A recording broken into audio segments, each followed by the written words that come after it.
Well, good evening, everyone, and thanks for coming. I'm just delighted to have you here at the first Agape Latte. This is a beautiful program of the Church of the 21st Century Center, and it's one that we can be very proud of because do you know that it's franchised throughout not just the United States, but throughout the world? There are Agape Latte programs in different high schools and colleges all over the place. And that started here at our Boston College, so we can be delighted that this program has had such an influence. So congratulations to Karen Kiefer and her team at C21 for such a beautiful program that's had such a significant impact in the lives of many people.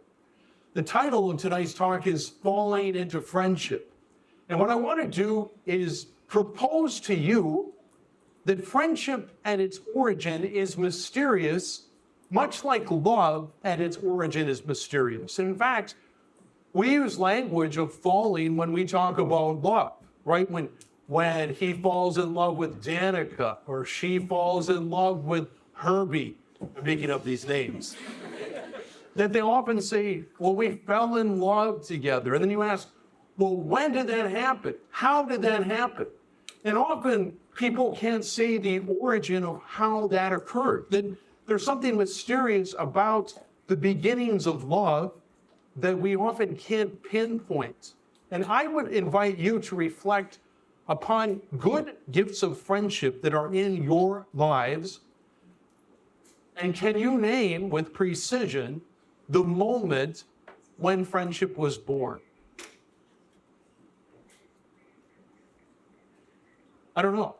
I mean, I'm looking at you and it looks like I might be onto something. I don't know. But it seems to me that we might make a parallel with this, that there's something mysterious about the roots of friendship that are gifts for us to ponder. And my idea is this, that the good Spirit, the Holy Spirit is at work, helping people find one another, and that we fall into friendship by making ourselves available to it. What does that look like? Because right now, what we're talking about is something from the school of the heart, right? That BC is a great university. This is a great place for the school of the mind. First and foremost, we're a university, but we're a Jesuit Catholic university, and that means that there's a school of the heart for us to participate in. And your coming tonight is a participation in one of the moments of the School of the Heart of Boston College. And the School of the Heart is meant to train the senses of the heart. Right? That right now, I hope that as we're pondering that question about the origins of friendship, that you're hearing that with the ears of the heart, that you're seeing that with the eyes of the heart. And what we want to do in a place like Boston College is to be able to provide more and more opportunities for those senses of the heart to have oxygen and experience so that they magnify in us, so that you might have sacred and special moments where you're seeing here and seeing here at the same time, that you're hearing here and you're hearing here at the same time. So when we ponder falling into friendship, that question, that movement is fodder for the school of the heart and our understanding. Like Blaise Pascal says that the heart has reason for which reason knows not. That the heart has reason for which reason knows not. So as I ponder the origin of friendship in life and the way that people fall into friendship, it's not something for me to figure out up here. It's something for me to ponder here. And that's sacred. And what I would suggest for you is this. If you're looking for friendship, if you want to deepen friendship, put yourself in a position to be found.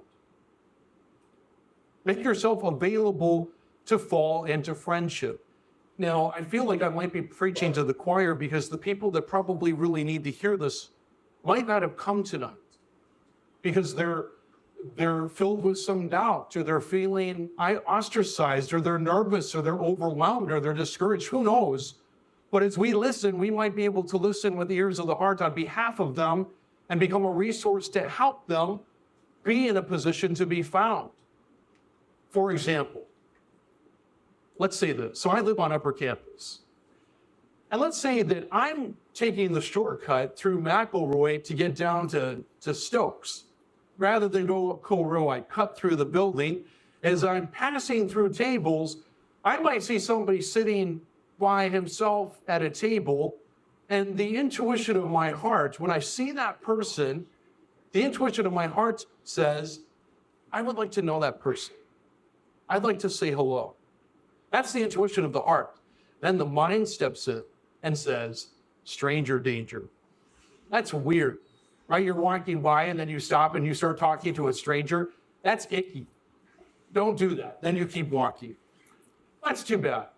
What I want to encourage is the capacity to learn to trust and act upon those intuitions of the good spirit at work within you, so that you become more and more astute at paying attention to the movements of the heart that are suggesting connections, and that you act upon them, that you gain the courage, the fortitude, and the perseverance of that spiritual exercise of inviting and of opening yourself for availability to be found.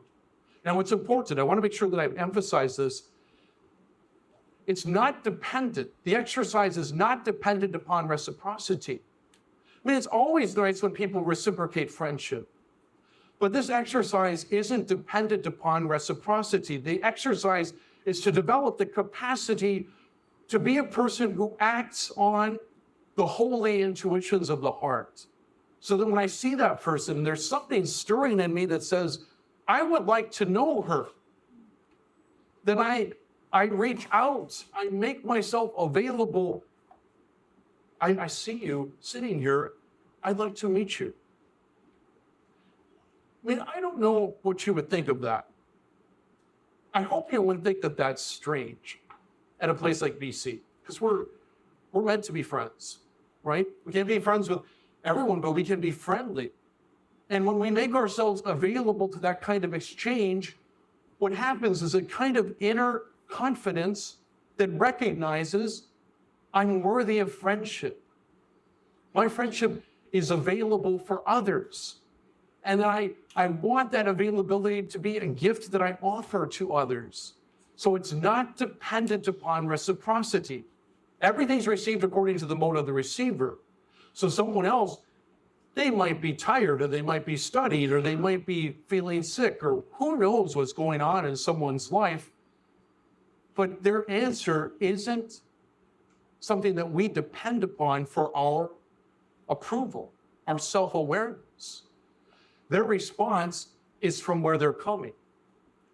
But my suggestion is that the more we learn to trust the intuitions, the holy intuitions of the heart, the more we feel confident in availability to become friends. And the more mysterious comes the gift of friendship.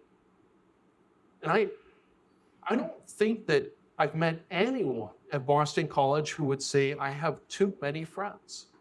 I have too much friendship in my life. If anything, what I hear is, well, I wish I would have come out of my shell faster.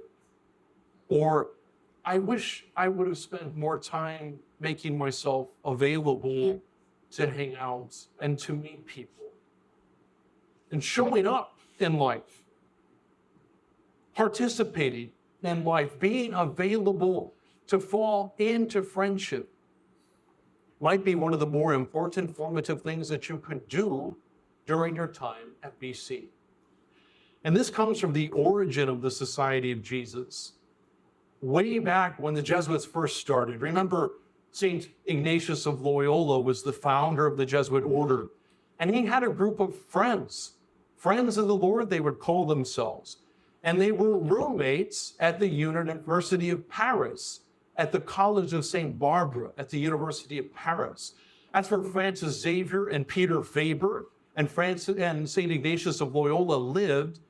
And when the Jesuits started, the very first thing that happened was that one of those great friends went to be a missionary in India. And they never saw each other again. Francis Xavier died in Asia, but the way that that friendship bond continued was through the gift of letters. And one letter that Francis Xavier wrote to Ignatius, and Ignatius received this after Xavier died without knowing that he had died yet.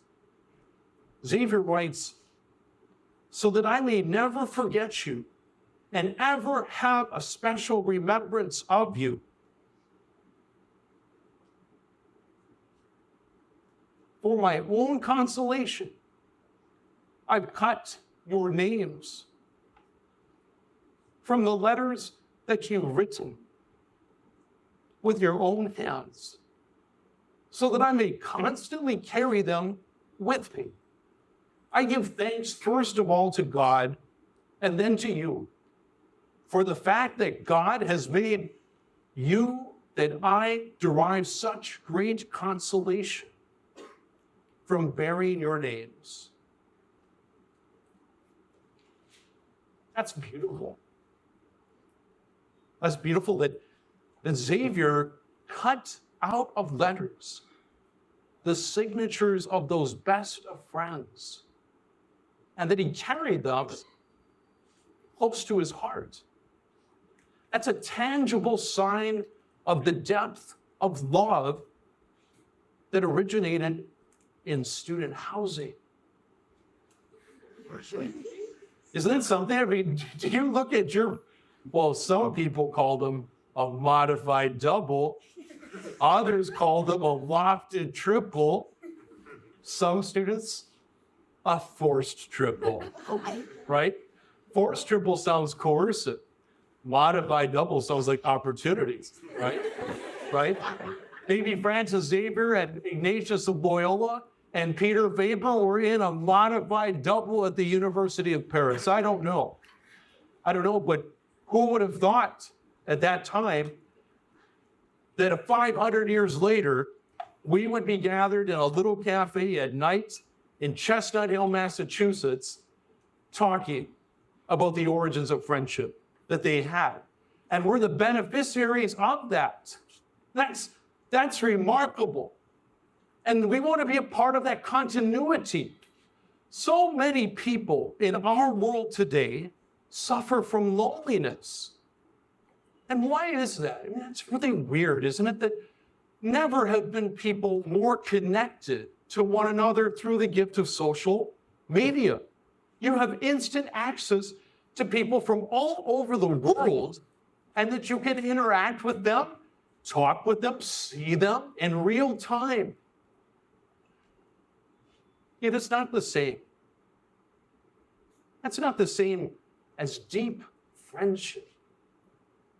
To spend time together, to share in a meal, to sit and talk and tell the same old stories over and over and over again.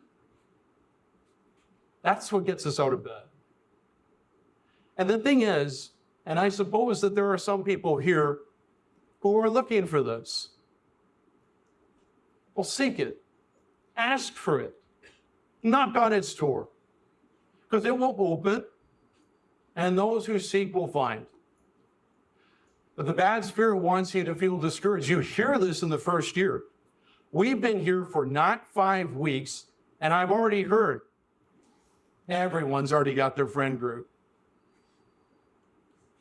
No, it's absurd, right? That's absolutely ridiculous. BC students are good at bluffing, right? You can make it seem like you made your besties in 24 hours. I'm not buying it, right? I mean, it takes time to find each other. And there's 2,300 people per class, right? Have you talked to every person in your class and you know that they've all found their group? I mean, come on. It's not of the good spirit. That's crazy. There are many people waiting to be found. There are. It's a fact. And to put yourself in a position to be found, and even better, to be in a position to find, right? I mean, everyone's waiting to be invited. But somebody's got to do the inviting. And that's a charism that you can cultivate. That's what we're talking about this evening. To learn how to be a person who invites, who seeks out, who introduces, who asks questions. That's within your grasp. I mean, this is a room full of talented people. And you can cultivate that and have marvelous friendships. My other word of encouragement is this: express love. When you love people, tell them.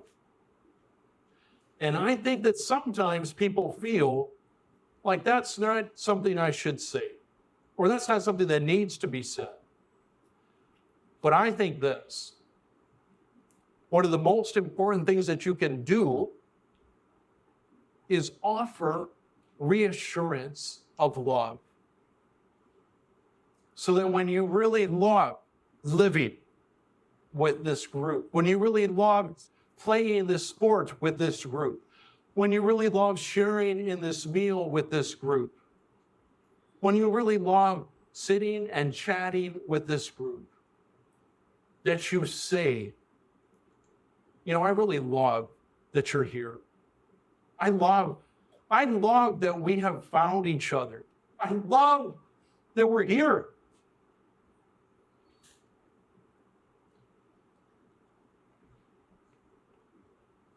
It makes a difference.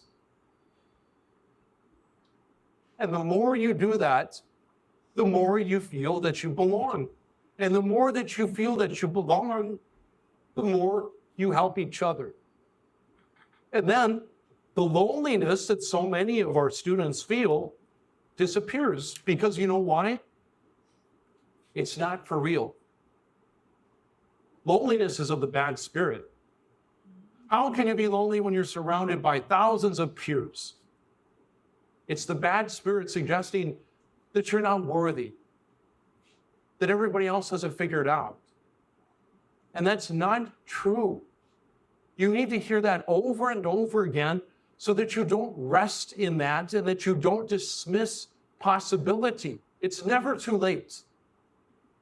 And the more we believe that, the more the good spirit resides, and it has an impact upon everything that we do, so that when we have a game like on Saturday, you feel like you're part of something bigger than yourself. I mean, that's a marvelous, marvelous moment of the good spirit at work. And there's more of that in store for everyone. That's not for everyone but you. And the more you believe that, the more you respond in a good way. Finally, I just want to give a couple of illustrations, just briefly. When I think about the gift of friendship, I often think of my little sister. We're good friends. Now, that doesn't often happen with siblings. But my little sister and I, there's 4 of us in our family that are born on the 1st of a month. Isn't that weird? She's September 1, I'm December 1. And when she was a little kid, I gave her a birthday card. Well, she was only like 4. And I don't think she understood the concept of birthday cards, like it's that difficult, right? But she held onto that card, and 3 months later, she gave it back to me. Like the first example of recycling, right? We've been exchanging the same card for 45 years, back and forth, over and over again. And if we run out of room, then one of us has to die. That's the example. And that, for me, is one of the precious gifts of friendship that I have.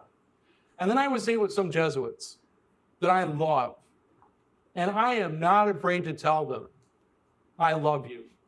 I love that we're in the society together. I love that we're working together at Boston College. I love that we share in candlelight mass. And the more I say it, the more grateful I am to be part of the society, to have the gift of friendship. And I offer that to you because you can be likewise.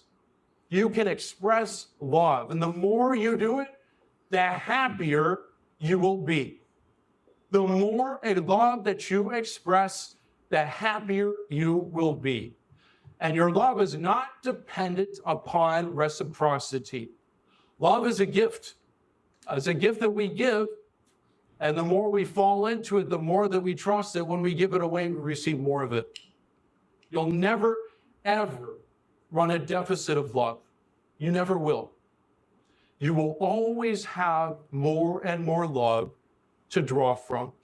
And that's awesome. And it's the best of news that we can have.